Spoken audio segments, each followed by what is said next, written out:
Good evening, ladies and gentlemen.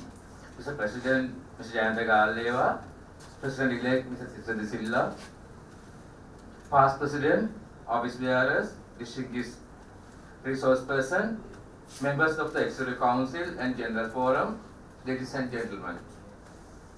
On behalf of the Organization of Professional Association of Sri Lanka, I extend our deepest appreciations and heartfelt thanks to today's distinguished resource persons, especially all three are engineers.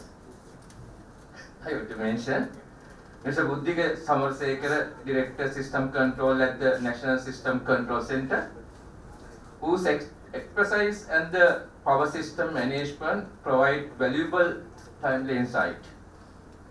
Then Dr. Narendra Silla, General Manager of LECO, whose significant contribution to the electricity sector and the sustainable energy development are widely respected.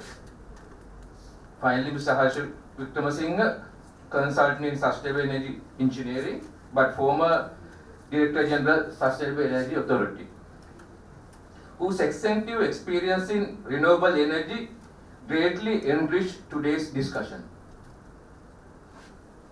I think as a participant, I also witnessed that all three members' lectures previously, you have some take-home message from all three. One example I can highlight it here, Engineer Harsha has mentioned one of the occasions our country is driving without having a dashboard. You mentioned that sentiment at the Gold Pace Hotel to the audience. Again I repeat, according to Humbert, our country is driving without having a dashboard.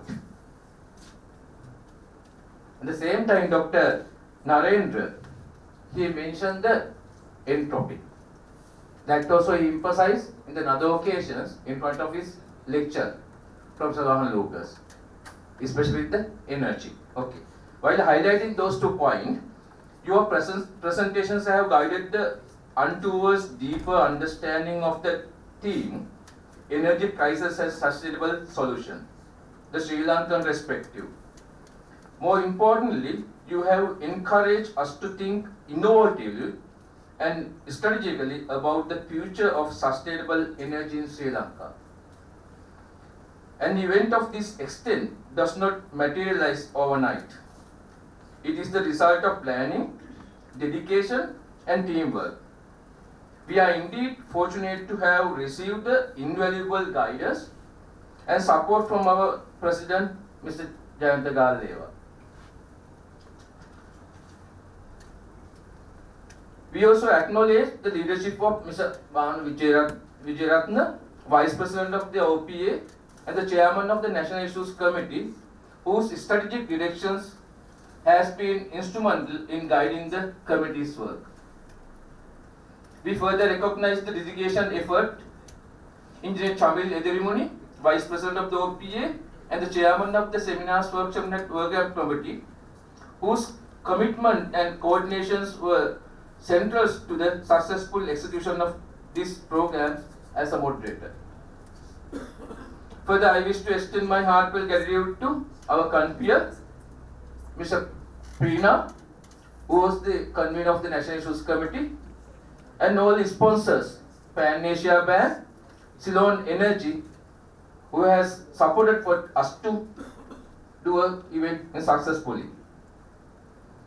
Then, finally, let me extend our sincere thanks to Center Director and the staff of the OPA for their excellent arrangement and unwavering support behind the session. As John F. Kennedy once said, let us not seek the Republic answer or the democratic answer, but the right answer. In the same spirit, may we continue to speak solutions that are practical, inclusive, and driven by the greater good of our nation. Finally, may I warmly invite all you to join for the dinner while thanking, even for the fellowship, while thanking all the participants who engaged with the Q&A session. Good night for everybody.